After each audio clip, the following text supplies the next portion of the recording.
Hi, my name is Emma. I'm 42 years old and I'm from Bournemouth. I'm a sports-mad parent, so my boys play football, and it was actually during one of the football matches that the idea for our brand came about. Oh, here we go. Shall we have a little kick about? Right. I'll go and goal, you can have a little pitty. So I'm going to be pitching to Joe Wicks as well as the guest dragon. All right, here we go. Watch me teeth. Watch the teeth. Oh, my God. Oh, you can see that. Strike it. I'm involved in youth sport. I know he's got a real interest in sport fitness. Right in the solar plexus. He's a huge influencer. So, yeah, I feel like it's a massive opportunity to chat with him today.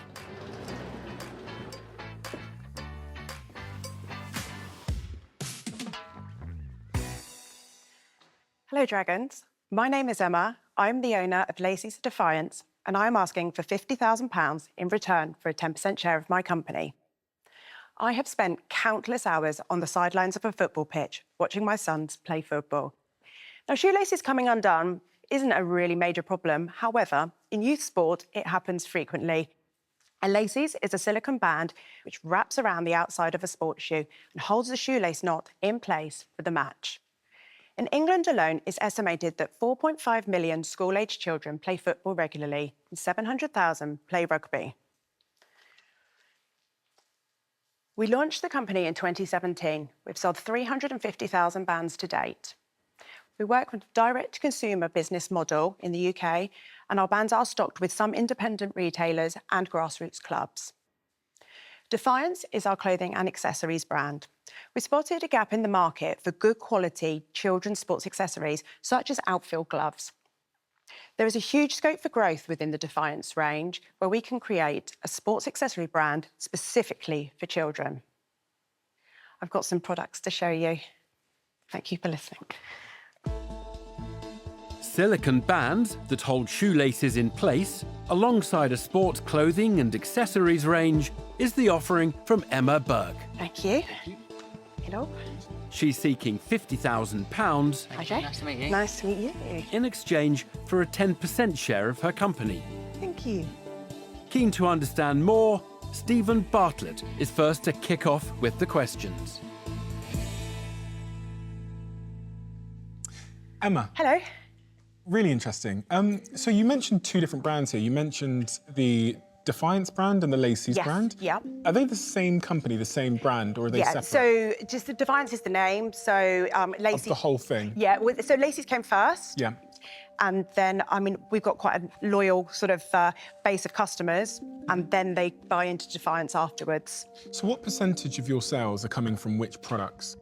It's about 80% is Laceeze, Okay. 20% is Defiance. Okay, cool. So could you run me through the numbers then from, if we do the last sort of 3 to 4 years? Yeah, so 2022, Yeah. turnover was 168,000. Yeah. Gross profit was 95, net profit 20. 2023 is 331,000, gross of 130 and a net of 41. Yeah. And this year, we're forecasting circa 500,000, maybe a bit higher, so we're keeping it quite conservative at the moment. Okay. Where do you sell this product? Do you sell it on the online marketplaces? Yes, so about 70% of our sales are Amazon, 30% are on our Shopify website. Emma, Hi. I put it on. I must admit, it's brilliant. Thank you. It works. Those laces are not coming out Yeah. either. How much do you sell these for individually? £9.99. And what do they cost you landed? So £1.39 to produce, and then our packing cards are about 7p. So 146 Yeah. in total. Wow, that's pretty good. So you've got fantastic margin. Yes. Emma, Hi, Tika. so these are coming out of China, I assume. They are, yeah. And you mentioned about 70% of your turnover is Amazon. Yeah. Which is a bit of a risk. Oh, I know. You know that, right? Yes, I know that, yeah. Because you realise that Amazon all of a sudden sales drop, then the business is at risk. So what is next? So you've given this year approaching 500,000. Yeah. How do you see the year after? tentatively, I'd like to say that we'll get to £1 million And how are you going to do that? by rolling out. So we've started to target the USA and Germany. Now, our route to market for those is via Amazon at the moment, just because it is the easiest route to market. There's also sort of more products within sort of the clothing line. Such as what on clothing? So the next, I would like to bring out a rain jacket that children can train in, so the freebies that they get with their kits. Because you realise that at the moment you've got one product is the manufacturer. When you start getting to clothing, you've got to have sizes. You know, it's not so easy. It's working capital-wise.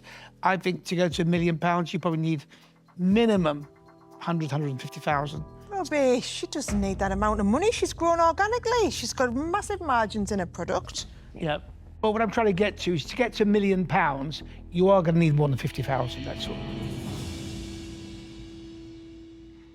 Hi, Emma. Hello. Great Hi. pitch, and I love the you. product. Oh, It's thank you very amazing. much. I've got a little 5-year-old boy called Marley, and he's obsessed with football, so I'm constantly having to tie his shoelaces up. Yeah. It's a pain in the bum, but I really like this idea. I think, firstly, I think you've done amazing. Like 500K you're projected to do this year. Like, that's a really amazing business. And what I want to ask is, like, has there been a moment during this journey where you've thought about quitting because it's been stressful or overwhelming, or have you always been so positive because the graphs are going up every year? Yeah, no, I am really positive. I had another company, a cleaning company, and had 60 members of staff, and I really hated it. This business, I don't hate it. It just gives me a buzz, and I think it's because I've been so involved in kids' sport now since they were sort of 7, and so I think it's a real cliche, isn't it? You know, if you love what you do, it doesn't feel like work. But for me, I love it. Emma. Brilliant. Hello. Hi. Hi. I'm going to feel like a bit of a buzzkill now, but I need to understand some technicals. Okay. I was trying to understand your margins, because you've got very high margins, but you talked about 2023, £331,000 worth of turnover. Yeah. And £130,000 worth of gross profit. Yeah. Because those margins are not that huge. That doesn't in any way match the £1.46 cost selling at £9.99. Yeah. So what's going on in those margins? So some bands are sold wholesale, and we were also sending a lot by air freight, just because we were kind of growing quite quickly. So your transport costs must be enormous. They were last year. It was nuts last year with air freight. OK, so am I going to disregard that going forward? What's changed in your margins that's going to make you more profitable? So everything's arriving by sea. Yeah. Bar a very small, unless we were desperate for something. Right, so then going forward, so I can understand what that business looks like going forward, what are your projections? So we're hoping to turn over sort of 500,000 this year. Yeah. Gross profit? Gross profit, I'm sorry, I haven't got that. So you see, that's quite important because you're saying the gross profit wasn't good enough, and therefore I've changed some stuff, and what the end of that sentence should be, and therefore our gross profit is going to be. Yeah. No? Sorry. Gosh, it was all going so well. Yeah, I'm sorry. And Deborah rained on your parade. She did give a fair warning it was incoming. And to be fair, I'm not raining on anybody's parade, Stephen. I'm trying to get to the bottom of a business which I'd like to invest in. Right. Emma, what's your cost of acquiring a customer to your website? I don't know. You don't know how much it costs to acquire a No, customer? Don't be such a buzzkill, Stephen. Sorry. Oh, I'm sorry. I'm trying not to rain on your parade Yeah. here, like Deborah did. Do you know what this kind of illuminates to me? It is that this is a business that's probably not ever going to wean off its addiction to Amazon. And the problem you have when you have a great product and it's sort of reliant on one online platform for its sales is the success will be its downfall. If this starts selling in high volume, everybody gets an alert. Everybody can see that. The platform themselves, but also your competitors around the world and your factory overseas go, business opportunity. And then what happens to this investment? It's very easy to replicate, isn't it, I suppose? It's very easy to replicate this if it shows traction. So for me as an investor, this isn't a business for me, so I'm going to say that I'm out. Okay, thank you. So I disagree with Stephen. I don't have an issue around Amazon. Tuka, Peter and myself invested in a business in the Den that was pretty much solely on Amazon. Hugely successful. Just knew what they did and built out from that key product. So that bit doesn't worry me. What does worry me is that I have absolutely no idea how profitable this business is going to be, because you don't know what your margins are. And it could well be that had you been able to express the margins to me and what was going into the future, I could be saying two very different words. Because you're really good, you had me. So because I just don't understand, I can't invest. Okay. So guess which two words I'm about to say. I know what you're going to say. I'm sorry, I'm out. Okay. Emma, Yeah. for this business to ever be investment ready, you have to understand how the business works from a numbers perspective. Because if you're going to ask for any amount of money, and yet you cannot answer simple questions like, what is your gross margin? What is my cost of acquisition? Any investor is going to recognize that you are going to take in money, spend it in areas where you do not know whether it's going to work or not. You've come in today, it's impossible to make an investment, and you've made it impossible. So for that reason, I'm going to say that I'm out. Thank you. Emma, I like it. I understand it. You know, not just as a mum, I can totally look at this and see exactly the application. I think you've got something here. However, I'm not convinced you'll ever grow your sales to 1 million. I think it'll be a good business. I don't think it'll become a big business. I don't think there's the potential for it to. So in looking at it here, I don't think it's an investment for me, so I'm out. Okay, thank you. What's your end goal? Have you got like a personal goal? Because with every business, there's always that vision of like, yeah, I want to build something, I want to have a lifestyle, and I want it to be successful. But do you have a personal goal? Like, in 5 years' time, do you really want to be grafting like this? Do you really want to be working like as hard as you are now? So I'm in a really kind of bit of a transition in my life at the moment. So 18-year-old, he's leaving in August, that's one gone, 16-year-old. So I'm going to have an empty nest. So at the moment, I feel like I can actually put way more into this than I was doing before, because I'm not kind of juggling the young mummyhood as well as the business. No, I can see it. My mum said the same when we all moved out. She said she completely lost her identity. When she felt like we didn't need her, we all need her, we love her to death. But, you know, you have that time, and like you said, you've got the drive to build something. So I think you should keep it going. I really do. I think it's a great business. I think you should continue it. But for me, personally, it's not something I really believe in myself. But I want to wish you the best of luck and just let you know that I'm out. Oh, thank you. Yes. Emma, how do you feel?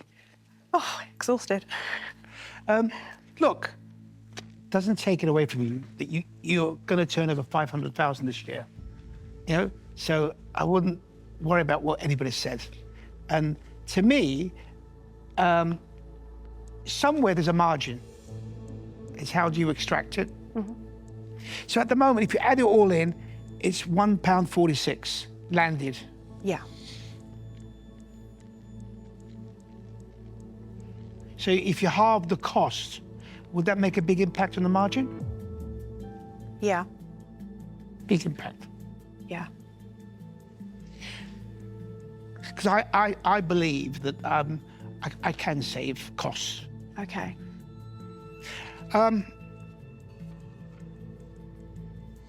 Okay. I can see where you're at. You know, you're at that point where something's going to happen to the business.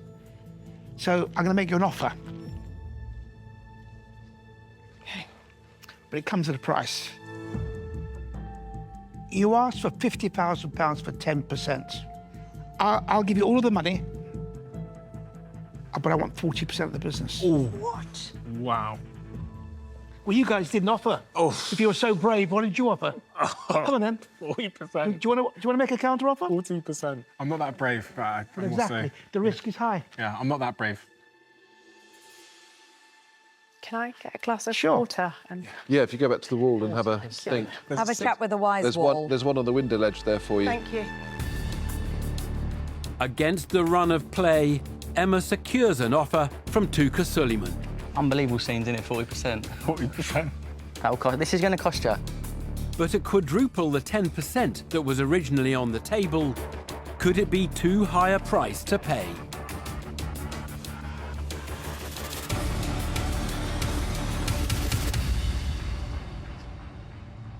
I've always wondered what the wall says. It doesn't say a lot.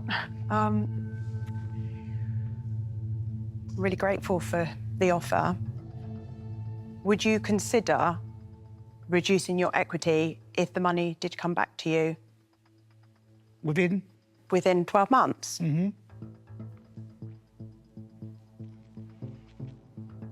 So if the money came back within 12 months, would you reduce to 30%?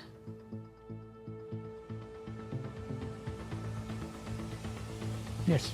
I think we've got a deal. Great.